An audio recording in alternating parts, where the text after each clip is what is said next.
ये बात सही है दोस्तों कि 29 मार्च 2025 से हमारे मेष राशि के जातकों के ऊपर शनि की साढ़े साती का प्रारंभ हो चुका है। लेकिन क्या सिर्फ शनि ही आपकी पत्रिका में महत्वपूर्ण है? क्या अन्य कोई प्लेनेट आपकी पत्रिका में महत्वपूर्ण नहीं है? 14 मई 2025 का दिन वो दिन होगा जिस दिन गुरुदेव बृहस्पति अपना राशि परिवर्तन करने वाले हैं। वर्तमान परिस्थिति में गुरुदेव बृहस्पति आपकी पत्रिका में मेष राशि की पत्रिका में अभी द्वितीय भाव में गोचर कर रहे हैं और अब ये तृतीय भाव में जाने वाले हैं। इस बृहस्पति के गोचर का हमारे मेष राशि और लग्न के जातकों पर किस प्रकार का प्रभाव होगा वही हम आज डिस्कस करने वाले हैं। जी नमस्कार दोस्तों, कैसे हैं आप सभी?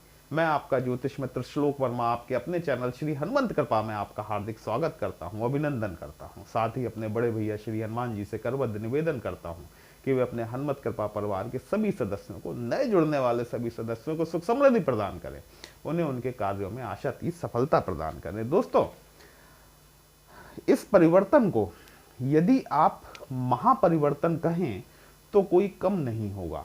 ये बात कोई कमतर महसूस नहीं होगी आपको, क्योंकि जहां शनि मेष राशि के लिए साढ़े साती लेकर आए हैं, वहीं गुरु का परिवर्तन कहीं ना कहीं मेष राशि के लिए संजीवनी बूटी का कार्य अवश्य करेगा।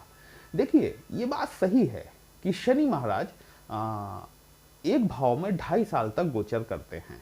ठीक है, शनि को 3 दृष्टियां प्राप्त हैं और चौथा वो स्थान जहां वो स्वयं बैठे होते हैं। इस तरीके से शनि 2.5 साल में 4 भावों को कवर करते हैं। लेकिन बृहस्पति, आप जानते हैं कि एक वर्ष में एक बार ट्रांजिट करते हैं। इसका अर्थात मतलब ये हुआ कि शनि तो एक भाव में 2.5 साल तक बैठे रहेंगे, लेकिन शनिदेव जिन जिन भावों में आपको डेंट देने का प्रयास करेंगे, वहां वहां जुपिटर अर्थात गुरुदेव बृहस्पति द्वारा उन भावों की रिपेयरिंग का काम लगातार किया जाता रहेगा। और इसलिए ये तरीके से देखा जाए ना, तो इसे अगर महापरिवर्तन की संज्ञा दी जाए, खासकर मेष राशि के जातकों के लिए, तो कोई अतिशयोक्ति नहीं होगी। ये जो 1 का अंक लिखा हुआ है ना, ये इस बात को रिप्रेजेंट करता है कि या तो आपकी राशि मेष है या फिर आपकी लग्न मेष है। लग्न वालों पर साढ़े साती का कोई प्रभाव नहीं है ना, लेकिन राशि वाले, मेष राशि वाले विशेषकर बहुत ज्यादा चिंतित हैं कि उनकी साढ़े साती का क्या होगा।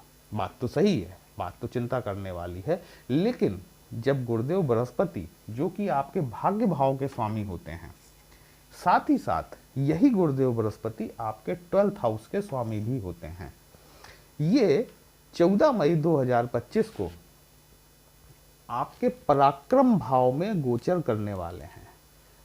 बड़ा महत्वपूर्ण परिवर्तन है दोस्तों, क्योंकि ये जो 3rd हाउस होता है ना, जहां ये जो 3 लिखा हुआ है, 3, यहां आपकी डिसीजन मेकिंग होती है, आपकी थिंकिंग होती है, आपका करेज होता है, आपका साहस होता है, आपका पराक्रम होता है। आपका 3rd हाउस आपके छोटे भाई बहनों को रिप्रेजेंट करता है, आपके आस पड़ोस, आपका संगत कैसी है, आप किन लोगों के साथ में उठते बैठते हैं, आप किन लोगों के साथ विचारधारा किस प्रकार से मैच करती है, ये आपका तृतीय भाव 3rd हाउस दिखाता है। गुरु बृहस्पति, आप जानते हैं कि एक डिवाइन प्लैनेट है, नॉलेज है, विजडम है, भंडार है इनके पास ज्ञान का, आध्यात्मिक है, स्पिरिचुअल है, आपके 12th हाउस के लॉर्ड भी होते हैं।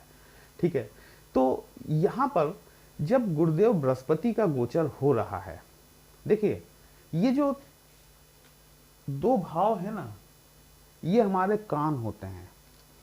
बृहस्पति महाराज जब आपके 3rd हाउस में आकर बैठेंगे तो आपकी साढ़े साती चल रही है, नो डाउट। ठीक है, इसके बावजूद भी बृहस्पति महाराज आने वाले इस 1 साल में 14 मई 2025 से लेकर मई 26 तक के पीरियड में आपको शुभ बातें सुनने के लिए जरूर मिलेगी, क्योंकि बृहस्पति शुभत्व वाले प्लेनेट हैं। इनके अंदर जो संचार है वो शुभत्व का है। आप जानते हैं कि बृहस्पति को 3 दृष्टियां प्राप्त होती हैं, 5वीं, 7वीं और 9वीं दृष्टि। गुरु बृहस्पति जब आपके डिसीजन मेकिंग के भाव में बैठेंगे, ये बात सही है कि पिछले कुछ समय से आपके साथ में विभिन्न प्रकार की परेशानियां चली आ रही थी, है ना। लेकिन अब जब गुरु आपके डिसीजन मेकिंग वाले भाव में आके बैठेंगे, साढ़े साथी होने के बावजूद भी आपके डिसीजन जो है वो परफेक्ट होने वाले हैं। छोटे भाई बहनों के साथ में यदि आपके संबंधों में किसी प्रकार का दुराग्रह रहा, यदि किसी प्रकार की कोई विषमताएं देखने को मिली, गुरु बृहस्पति उन विषमताओं को दूर करेंगे। तीसरा भाव ऑनलाइन का भी होता है। ये जो थर्ड हाउस है ना, ये आपके ऑनलाइन को भी रिप्रेजेंट करता है। छोटी दूरी की यात्राएं भी इससे देखी जाती हैं। मेष राशि और लग्न के वे सभी जातक जो कि ऑनलाइन क्षेत्रों में या फिर आईटी फील्ड से जुड़े हुए क्षेत्रों में काम करते हैं, आने वाले इस एक साल में गुरु के मार्फत, देखिए शनि की तो साढ़े साथी है आपकी, लेकिन शनि और गुरु दोनों जो प्लैनेट है ना वो इक्वल प्लैनेट हैं, बराबरी की टक्कर के प्लैनेट हैं। और बृहस्पति इतने महत्वपूर्ण प्लैनेट हैं कि आप भी जानते हैं कि सौर मंडल में सूर्य के बाद में यदि कोई प्लैनेट सबसे बड़ा है तो वो बृहस्पति हैं, अर्थात गुरुदेव बृहस्पति।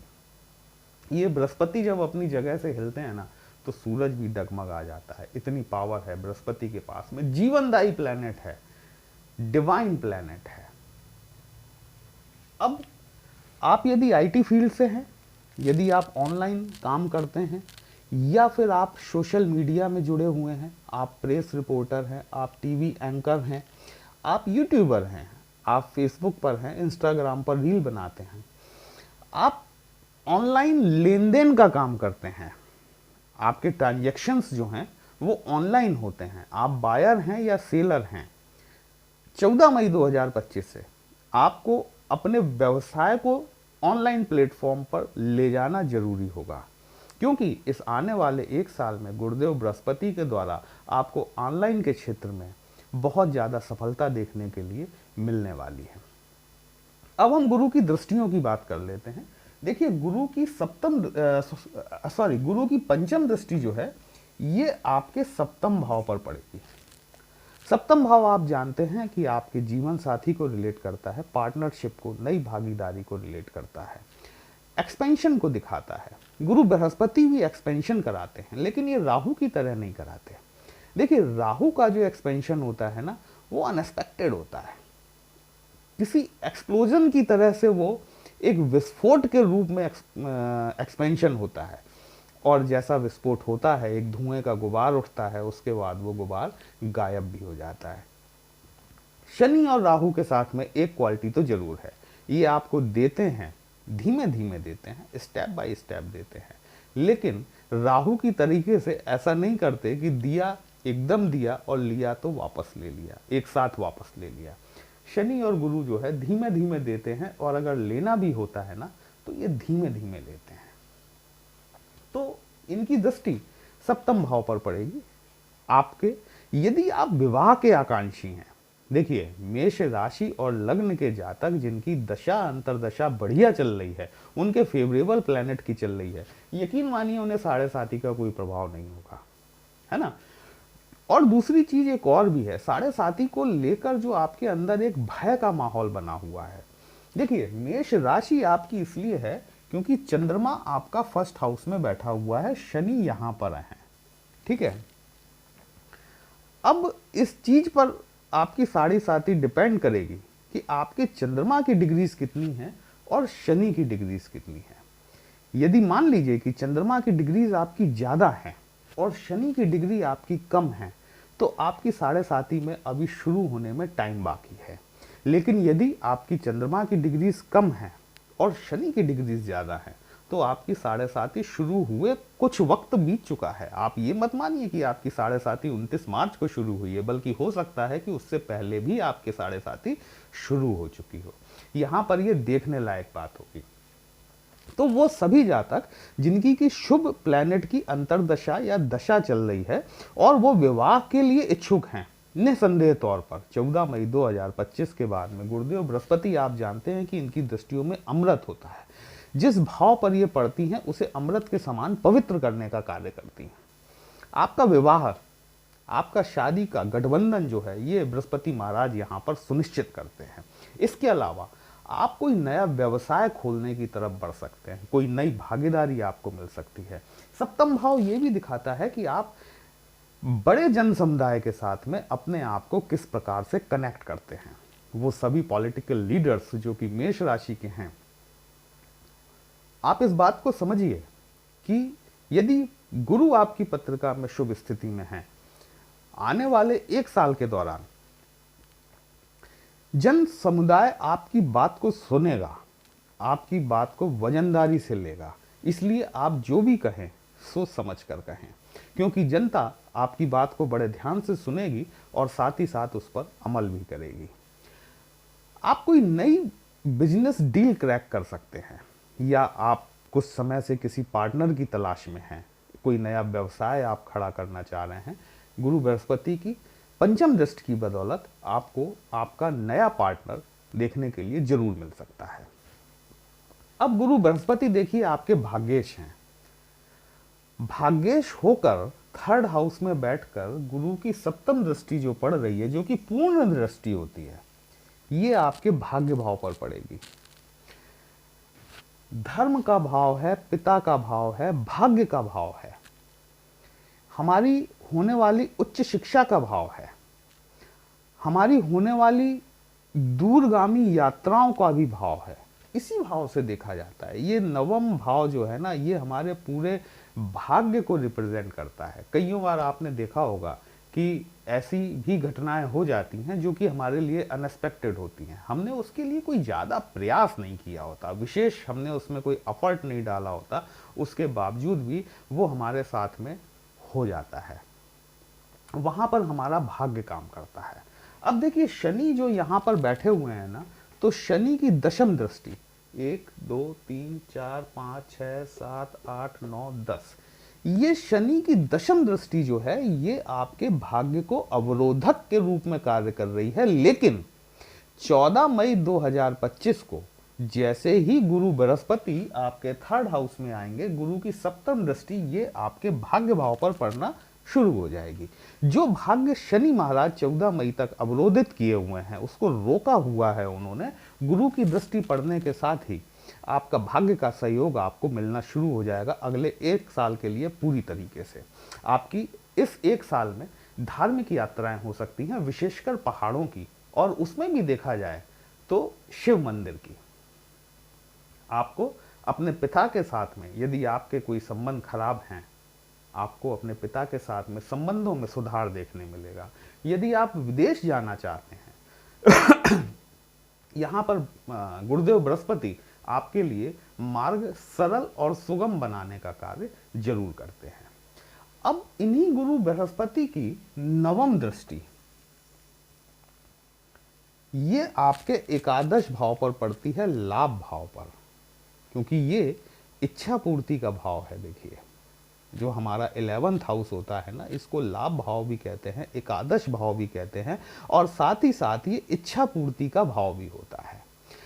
हम मनुष्य हैं, देखिए हमारी इच्छाएं नैतिक भी होती हैं और अनैतिक भी होती हैं, लेकिन गुरु जैसे डिवाइन प्लैनेट से जो एक विजडम है, देखिए बुद्ध जो है ना, वो बुद्ध आपको इंटेलिजेंट बनाता है। कोई काम को कैसे करना है ये आपको बुद्ध सिखा सकता है, लेकिन उस काम को करना है या नहीं करना है ये जानकारी आपको विजडम देती है, आपका बृहस्पति देता है।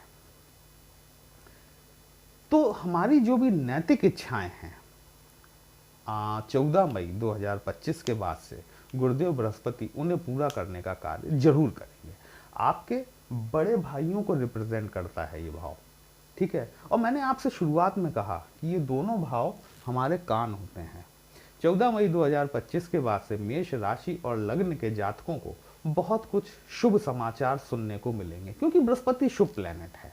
और आपको जब ये इस भाव में आकर बैठ रहा है, एक भाव में वो स्वयं बैठे हुए हैं आपके पराक्रम पे भाव पे, और एकादश भाव पे उनकी नवम दृष्टि पड़ रही है, तो निसंदेह तौर पर आने वाले समय में इस 1 साल में आपको शुभ सूचनाएं जरूर प्राप्त होंगी। चाहे वो आपके विवाह से संबंधित हो, चाहे आपके विदेश यात्रा से संबंधित हो, चाहे आपकी एजुकेशन से रिलेटेड हो, हायर एजुकेशन से रिलेटेड भी यदि कोई आपको शुभ सूचना मिले तो उसे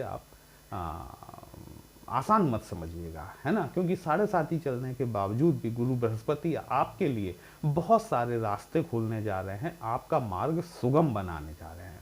अब मान लीजिए कि आपकी पत्रिका में बृहस्पति की स्थिति ठीक नहीं है, बृहस्पति कमजोर हैं, नीच के हैं, या फिर उनकी डिग्रीज कम हैं, शत्रु पक्ष से पीड़ित हैं, तो ऐसे में आपको क्या करना चाहिए?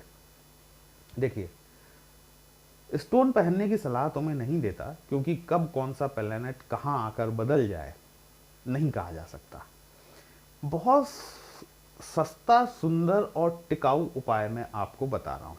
यदि आपकी पत्रिका में बृहस्पति की स्थिति शुभ है तो आपको बृहस्पतिवार से, थर्सडे से अपने नहाने वाले पानी में एक चुटकी हल्दी डालकर उससे नियमित तौर पर स्नान करना शुरू कर देना चाहिए।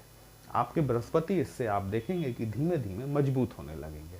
दूसरे, बृहस्पति का मंत्र आप सभी जानते हैं, ओम ग्राम ग्रीम ग्रौम सह गुरुवे नमः या फिर ओम ब्रह्म बृहस्पते नमः। इस मंत्र का बृहस्पतिवार से रुद्राक्ष की माला से प्रतिदिन कम से कम 108 बार आपको जाप करना चाहिए। तीसरी चीज, विष्णु सहस्त्रनाम। बृहस्पतिवार के दिन यदि आप विष्णु सहस्त्र नाम का एक पाठ भी कर लेते हैं, पाठ लंबा होता है, मानता हूं इस चीज को, एग्री, एक्सेप्टेड, ये पाठ लंबा होता है और आपको करने में कठिनाई भी हो सकती है। तो यदि आप पाठ कर पाने में समर्थ नहीं हैं, इसको डाउनलोड कर लीजिए, YouTube पर आप इसे सुन सकते हैं, कम से कम सुन तो सकते ही हैं। ये सुनना भी आपके बृहस्पति को मजबूत करने का कार्य जरूर करेगा। तो आप मेष राशि के जो जातक है ना, साढ़े साथी से देखिए घबराइए नहीं। शनि एक प्लैनेट है, बाकी के 8 प्लैनेट अभी बाकी हैं, पिक्चर अभी बाकी है, ठीक है। तो अगर आप ये सोचेंगे ना कि आपके साढ़े साथी लग गई, डर जाएंगे आप, तो आप पहले ही धराशायी हो जाएंगे। एक मान लीजिए कि एक जहाज है, उस जहाज को पानी में उतरना है, उसे लहरों में चलना है, उसे थपेड़े खाना है, वो उसकी डेस्टिनी है। हम मनुष्य हैं, संघर्ष करना, लड़ना और फिर जीत कर निकलना हमारी नियति है, हमारी डेस्टिनी है। अगर हम ये सोच के डर जाएं कि हमारी तो साढ़े साथी शुरू हो गई है, अब हम क्या करें, अकर्मण्य नहीं हो सकते ना। कर्मण्य माधिकारस्ते मां फलेषु कदाचन, भागवत गीता में श्री कृष्ण ने कहा हुआ है, कर्म करना तो नितांत आवश्यक है, ठीक है। तो डरे नहीं, घबराए नहीं, आपकी मदद के लिए बहुत सारे प्लैनेट हैं। आपके मंगल महाराज जो आपके लग्नेश होते हैं वो कहाँ जाएंगे, ठीक है। तो दोस्तों, विश्लेषण कहीं भी अच्छा लगा हो, अपने इस चैनल को लाइक, शेयर और सब्सक्राइब जरूर कर लीजिएगा। यदि हमसे पत्रिका का विश्लेषण कराना चाहते हैं, हमारा व्हाट्सएप नंबर थंबनेल में दिया गया है। पर्सनल कंसल्टेशन पेड होता है, एक छोटी सी फीस आपको पे करनी होती है। आपकी समस्या का उचित समाधान हमारे द्वारा करने का प्रयास जरूर किया जाता है। चलिए फिर मिलते हैं, ये तब तक के लिए जय श्री राम।